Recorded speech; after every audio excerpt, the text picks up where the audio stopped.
Buenos días, soy Eduardo Peña y hoy vamos a hablar sobre la fraseología en el discurso político y económico en los medios de comunicación mediante la interpretación del artículo de Carmen Navarro, profesora asociada de la Universidad de Verona, Italia.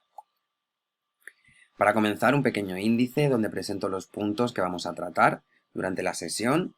El primero de ellos serían los objetivos del estudio. En el segundo trataremos algunas cuestiones teóricas acerca de la fraseología y las unidades fraseológicas y de los tipos de unidades fraseológicas que acontecen en el estudio de la profesora Navarro. Además, hablaremos sobre el análisis que ha llevado a cabo y finalmente trataremos las conclusiones que ha podido revelar este estudio. El objetivo del estudio sería analizar dos hechos lingüísticos: las funciones de las unidades fraseológicas en el discurso político y económico en los medios de comunicación y los procedimientos de reproducción de las unidades fraseológicas, como los define la profesora Navarro, los distintos fenómenos que comportan su aparición en el texto. En cuanto a las cuestiones teóricas, conviene delimitar lo que sería la fraseología, que se entiende como la disciplina o ámbito al que se adscribe el estudio de las unidades fraseológicas. Por tanto, es pertinente y necesario definir la unidad fraseológica, que se entiende como una combinación de palabras con diversos grados de fijación y que puede a veces presentar cierto grado de idiomaticidad. Esto quiere decir que las unidades fraseológicas no tienen un significado compositivo, es decir, el sentido de la unidad no se puede extraer a través de los diferentes significados que puedan tener sus elementos, sino que presenta un significado de conjunto y que viene dado por los usos y costumbres de los hablantes de la comunidad lingüística en que ha surgido esta unidad fraseológica. Los tipos de unidades fraseológicas que han sido analizados son las colocaciones, entendidas como combinaciones de unidades léxicas fijadas en la norma, cuyos elementos son intercambiables y normalmente se caracterizan por una transparencia de significado. Todos entendemos que el dinero negro es el dinero conseguido de manera ilícita, es dinero ilegal, no declarado. Otro tipo serían las locuciones, que se caracterizan por su fijación interna y unidad de significado. Equivalen al lexema simple o al sintagma y pueden pertenecer a varios tipos categoriales y cumplen diversas funciones sintácticas. Esta locución, más feo que picio, es una locución superlativa. Con ella queremos decir que una persona es muy fea, si no la que más. Y como último tipo de unidad fraseológica encontraríamos los enunciados fraseológicos. Esta unidad fraseológica constituye un mini texto por sí mismo debido a su autonomía material y de contenido. Por tanto, no necesita de un contexto verbal inmediato. Responderían a este tipo de unidad los refranes, los proverbios, los dialogismos o las citas. Donde las dan, las toman. En cuanto al análisis del estudio, como primer punto conviene desarrollar la metodología utilizada. Consiste en un corpus de textos periodísticos, todos ellos son artículos del periódico El País, publicados entre octubre del 2000 y enero del 2001, y de esos textos se extraen los ejemplos, que serán los analizados, y el análisis tendrá en cuenta su contexto discursivo, el procedimiento de reproducción que ha propiciado esa unidad fraseológica y la función que realiza en el texto. Una de las primeras características que se han encontrado, o uno de los primeros rasgos encontrados de las unidades fraseológicas en el discurso político y económico, serían los patrones categoriales más frecuentes y productivos de las colocaciones. Se han encontrado varios, creo recordar que incluso un total de 8, pero destacan estos 4 como los más productivos. La combinación de un sustantivo con una preposición y otro sustantivo sería el más productivo, plan de pensiones o punto de encuentro, seguido del sustantivo más un adjetivo, como ya hemos visto antes, el ejemplo de dinero negro, otro más, atención primaria. Luego, como tercer patrón más productivo, sería el de verbo más sustantivo, tomar medidas, zanjar la polémica. Y como cuarto patrón más productivo, encontraríamos el verbo más una preposición más un sustantivo, llevar a cabo o poner en marcha. Una parte importante del análisis del estudio de la profesora Navarro serían las funciones encontradas de las unidades fraseológicas insertadas en el discurso político y económico.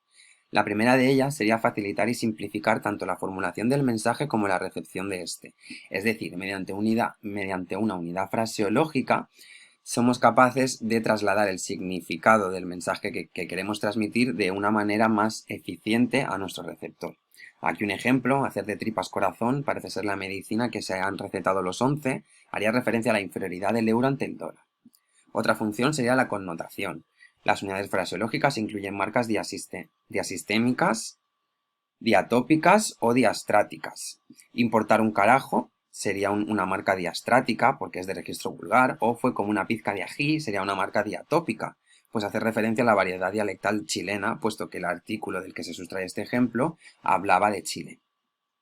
Una tercera función sería la icónica, es decir, la representación del contenido mediante imágenes. La información se percibirá más rápidamente. Poner el dedo en la llaga o ponerse por las nubes son claros ejemplos de esta función. El segundo hecho lingüístico que se ha analizado, como ya hemos dicho, serían los procedimientos de reproducción de las locuciones y los enunciados fraseológicos. Uno de los más habituales sería el tipográfico, donde se introducen las unidades fraseológicas, mediante signos de puntuación o diferente tipografía, como podemos comprobar en el ejemplo.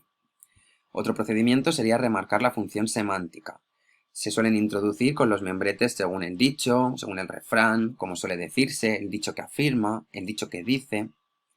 Otro procedimiento sería el salto de rango, una cita parcial de la unidad fraseológica, con la cual el lector la reconoce completamente y la reproduce mentalmente por completo para llegar así a su significado. Más procesos, estos ya son más de carácter lingüístico, todos ellos englobados bajo el proceso de la desautomatización, que consiste en el desorden de los elementos de la unidad fraseológica o bien en modificaciones gramaticales de la misma. El más habitual es la sustitución léxica, en la cual sustituiremos una unidad un elemento de la composición para denotar un énfasis o para trasladar esta unidad fraseológica a nuestro contexto discursivo. Otro tipo de desautomatización sería la ampliación de la unidad fraseológica, en la cual añadiríamos, como podemos ver en el ejemplo, un adverbio o una palabra más para denotar de algún significado, de alguna connotación específica a dicha unidad fraseológica.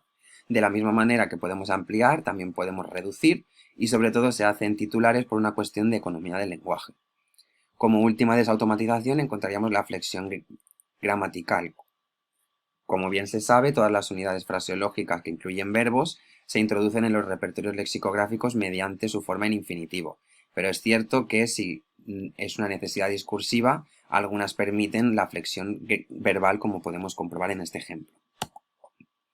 Las conclusiones del estudio serían, primeramente, que el uso de las unidades fraseológicas es un recurso frecuente en los discursos político y económico, siendo las colocaciones nominales las más utilizadas. Es cierto que existen procedimientos que explotan, como hemos visto en el discurso especializado, la capacidad comunicativa de las unidades fraseológicas. Y la última conclusión a la que llega la profesora Navarro después de realizar este estudio sería que se viola el principio de fijación de las unidades fraseológicas al aplicar operaciones posibles según el sistema de la lengua, para obtener dos efectos: reinterpretar la expresión asignándole otra estructura u obtener efectos especiales como la connotación o la enfatización, entre algunos otros. Aquí tendríamos la cita bibliográfica de la profesora Navarro. Y muchísimas gracias por su atención, doctora Vidal. Espero que le haya gustado mi presentación.